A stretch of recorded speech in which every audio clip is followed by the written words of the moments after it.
Inon, c'est un jeune Wendat. Il est tout à fait différent de ses frères. Tout d'abord, il a une voix très caverneuse que je suis incapable de reproduire. Et il aime rire, rire, rire, rire, rire, rire, rire, rire, rire, sans arrêt. Il est immensément fort. Il est tellement fort que simplement le fait de toucher un des piliers principaux de la longue maison, toute la maison peut s'effondrer. Et ça, lui, il trouve ça drôle. Il aime vraiment ça parce que ça fait peur à ses frères. Mais ça fait tellement peur à ses frères qu'un soir, ils se réunissent et décident de l'inviter pour la première fois à un voyage de chasse, parce qu'il est tellement bruyant que jamais on ne l'avait invité.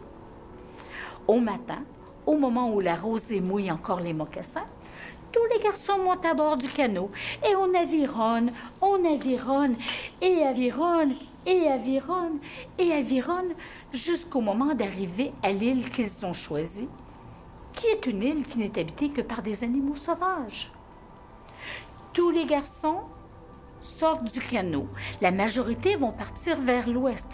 Inon et un de ses frères, eux, partent vers l'est. Ils avancent et avancent et avancent, et Inon fait vraiment des efforts terribles pour lui, afin de faire le moins de bruit possible.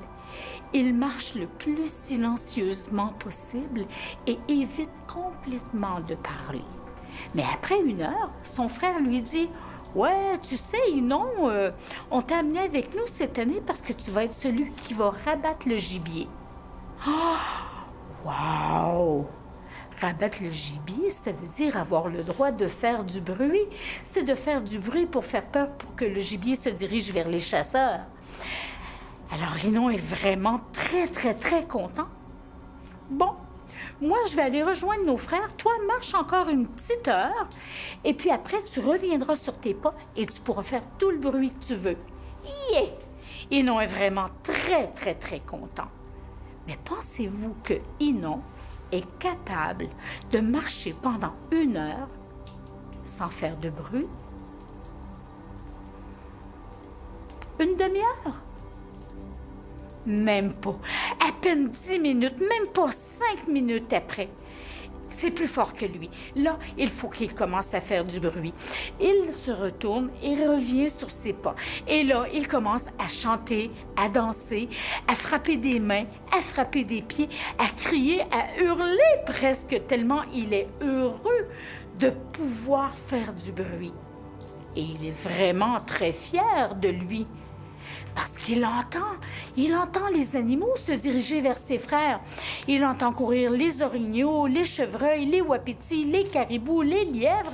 Il entend voler les perdrix, les outardes, les canards, les oies. Et tout ce gibier-là se dirige vers ses frères.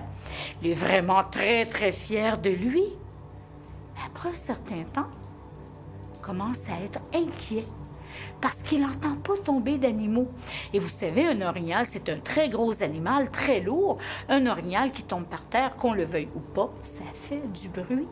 Mais il n'entend rien, devient de plus en plus inquiet et continue d'avancer, d'avancer et d'avancer.